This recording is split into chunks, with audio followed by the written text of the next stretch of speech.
একবার শ্রীকৃষ্ণ একটা গাছের নিচে বসে বাঁশি বাজাচ্ছিলেন। ঠিক তখনই একটা হরিণ দৌড়াতে দৌড়াতে এসে তার পিছনে লুকিয়ে পড়ে। হরিণটি ভয়ে কাঁপছিল। শ্রীকৃষ্ণ তখন তার মাথায় হাত বুলাতে বুলাতে জিজ্ঞাসা করে, তোমার কি হয়েছে? তুমি লুকাচ্ছ কেন? আর এইভাবে ভয়েই বা কেন কাঁপছ? তখন একটা শিকারী সেখানে উপস্থিত হয় এবং সে শ্রীকৃষ্ণকে বলে, এটা আমার শিকার, এর ওপর শুধু আমার অধিকার আছে, তাই একে আমার হাতে তুলে দিন। তখন শ্রীকৃষ্ণ বলেন, তুমি কি জানো না জীব হত্যা করা পাপ? আর তুমি একে হত্যা করে কি পাপী হতে চাও? তুমি কি জানো মাংস খাওয়া পাপ নাকি পূর্ণ? এ কথা শুনে শিকারী বলল, আমি আপনার মতো জ্ঞানী নই। আমি জানি না মাংস খেলে পাপ হয় নাকি পূর্ণ। আমি শুধু এইটুকুই জানি যে শিকার করাই আমার কাজ। আর আমি যদি শিকার না করি তাহলে আমি না খেয়ে মরে যাব। আর তাছাড়া এই প্রাণীকে আমি হত্যা করে একে তার জীবনচক্র থেকেই তো মুক্তি করছি। যতদূর আমি শুনেছি শাস্ত্রে মাংসাহারে কোনো নিষেধাজ্ঞা নেই। এমনকি রাজ মহারাজারাও শিকার করে থাকে। তাহলে এই পশু শিকার করা বা মাংস খাওয়া কি শুধুমাত্র আমাদের মতো গরিব মানুষের ক্ষেত্রেই পাপ? হে শ্রীকৃষ্ণ, আপনি বলুন, মাংস খাওয়া পাপ নাকি পূর্ণ?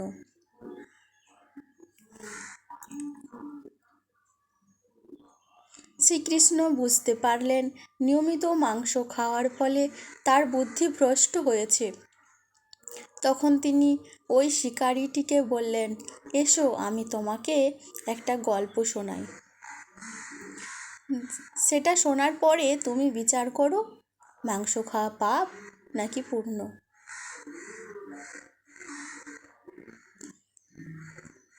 তখন শিকারী ভাবলো ভালোই হবে, একটা গল্প শুনলে আমারও সময় কাটবে এবং গল্পটা শোনার পরে এই হরিণের মাংসও আমি খেতে পারবো। শ্রীকৃষ্ণ তখন গল্প বলতে শুরু করলেন। একবার মগধে আকাল দেখা দিল, যার ফলে শস্য উৎপাদন বন্ধ হয়ে গেল।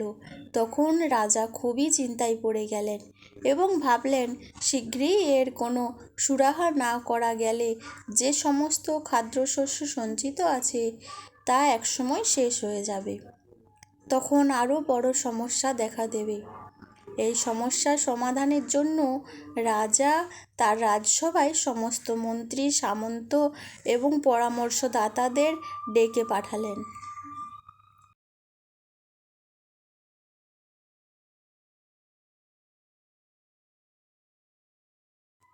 তিনি তাদেরকে জিজ্ঞাসা করলেন, সব থেকে সস্তা খাদ্যদ্রব্য কী? সকলে তখন ভাবল, চাল, ডাল, আলু এই সমস্ত উৎপাদনের জন্য অনেক পরিশ্রমের দরকার হয় এবং অনেক সময়ও লাগে। তখন রাজসভায় উপস্থিত একজন সামন্ত, যার শিকার করার শখ ছিল, সে উঠে দাঁড়িয়ে বলল,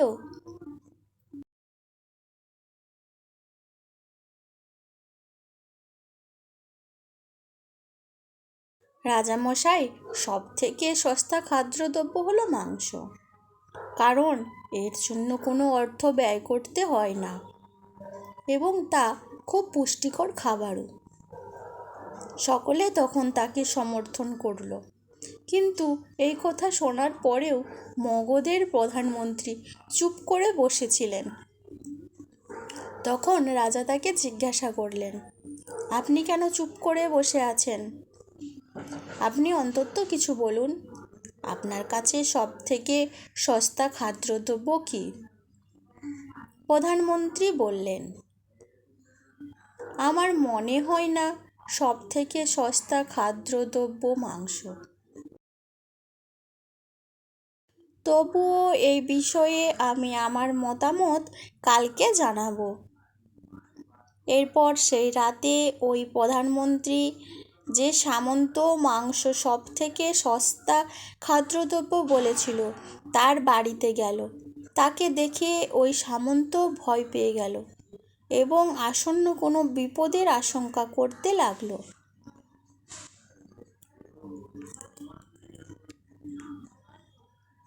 তখন প্রধানমন্ত্রী তাকে বললেন, আজ সন্ধ্যাবেলা মহারাজা খুব অসুস্থ হয়ে পড়েছেন। রাজবৈদ্য বলেছে যে কোনো শক্তিশালী ব্যক্তির মাংস পাওয়া গেলে তবেই রাজা সুস্থ হতে পারবেন। আপনি যত টাকা চান আপনাকে তা দেওয়া হবে। আপনাকে 1,00,000 স্বর্ণমুদ্রা দেওয়া হবে।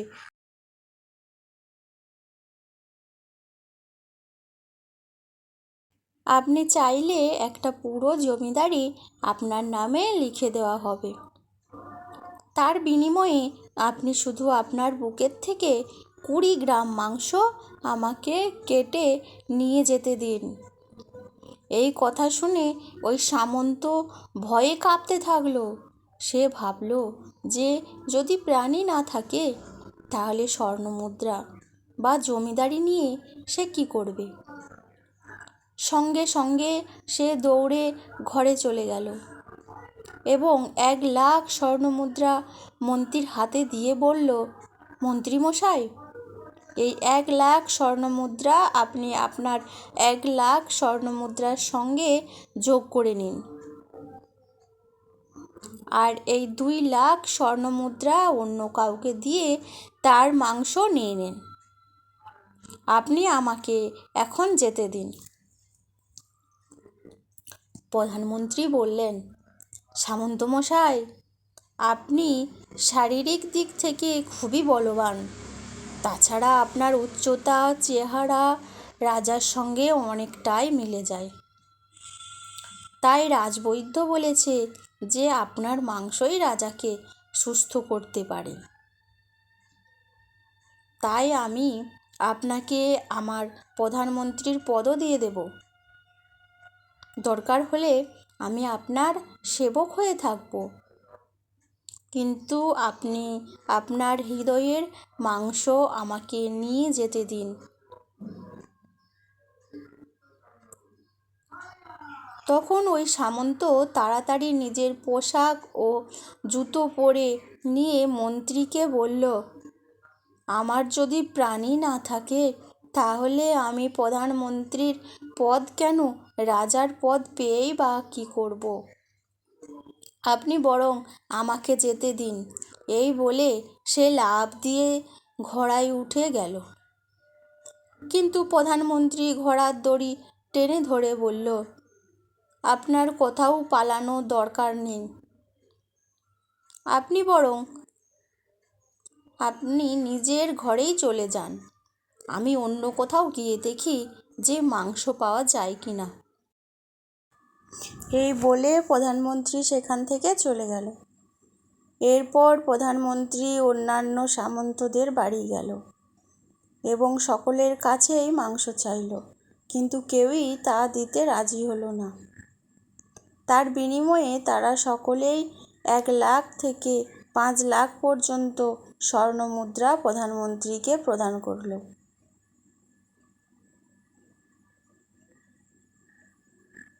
এইভাবে প্রধানমন্ত্রী প্রায় 1 কোটি স্বর্ণমুদ্রা পর্যন্ত পেয়ে গেলেন। এরপর তিনি নিজের মহলে ফিরে গেলেন। পরের দিন সকাল সকাল তিনি রাজসভায় চলে গেলেন। সেখানে অন্যান্য সামন্তরা উপস্থিত ছিলেন। তারা সবাই উদগ্রীব ছিলেন রাজার শরীর কেমন আছে তা জানার জন্য। কিন্তু কেউই কাউকে গত রাতের কথা কিছু বলে উঠতে পারছিল না। এর কিছুক্ষণ পরে রাজা আসলেন এবং নিজের রাজসিংহাসনে বসে পড়লেন। সমস্ত মন্ত্রী ও সামন্তরা দেখল যে রাজা তো একদমই সুস্থ আছে, তার তো কিছুই হয়নি। তখন সকলেই ভাবল যে প্রধানমন্ত্রী নিশ্চয়ই তাদের মিথ্যা কথা বলেছে, কিন্তু তারা কেউই সেই কথাটা মুখে বলে উঠতে পারছিল না। ঠিক সেই সময় প্রধানমন্ত্রী রাজার সামনে 1 কোটি স্বর্ণমুদ্রা রেখে দিল। তখন রাজা বলল, এই স্বর্ণমুদ্রা কিসের জন্য, এবং এত স্বর্ণমুদ্রা আপনি কোথা থেকে পেলেন? এর উত্তরে প্রধানমন্ত্রী বললেন, 20 গ্রাম মাংসের জন্য আমি চারিদিকে ঘুরে বেড়ালাম, কিন্তু সেই 20 গ্রাম মাংস আমি কোথাও পেলাম না। সেই মাংসের বদলে সমস্ত সামন্তরা এই স্বর্ণমুদ্রা আমাকে দিয়েছে। এবার আপনি বলুন, মাংস দামি না সস্তা? রাজা সব কিছু বুঝতে পারলেন। তিনি তার রাজ্যের শ্রমিকদের আরও কঠোর পরিশ্রম করে পুষ্টিকর খাদ্য উৎপাদন করতে বললেন এবং নিজের শস্য ভাণ্ডার থেকে তাদেরকে শস্য প্রদান করলেন। ওই 1 কোটি স্বর্ণমুদ্রা থেকে কিছু অর্থ তিনি শস্য উৎপাদনের জন্য ও সেচ ব্যবস্থার উন্নতিকল্পে ব্যয় করলেন এবং বাকি অর্থ প্রজাদের কল্যাণের জন্য তিনি প্রদান করলেন। কিছুকালের মধ্যেই খুব ভালো শস্য উৎপাদিত হলো, প্রজারা পুষ্টিকর খাদ্য পেল। এর কিছুদিনের মধ্যেই আবহাওয়ার পরিবর্তন ঘটল এবং আকাল দূর হলো। এর ফলে প্রজাদের অবস্থার উন্নতি ঘটল। এই গল্প শোনার পর শিকারী বুঝতে পারল যে শিকার করা মোটেও ভালো নয়। কারো জীবন নেওয়ার মধ্যে কোনো মহত্ব নেই, বরং জীবন প্রদান করাই হলো মহত্বের। প্রতিটা প্রাণীর কাছেই তার জীবন অধিক প্রিয়। এরপর শিকারী নিজের ভুল বুঝতে পেরে শ্রীকৃষ্ণকে প্রণাম করে সেখান থেকে চলে গেল এবং সে শপথ নিল যে তার বাকি জীবনে সে কখনো কোনো প্রাণীকে আঘাত করবে না।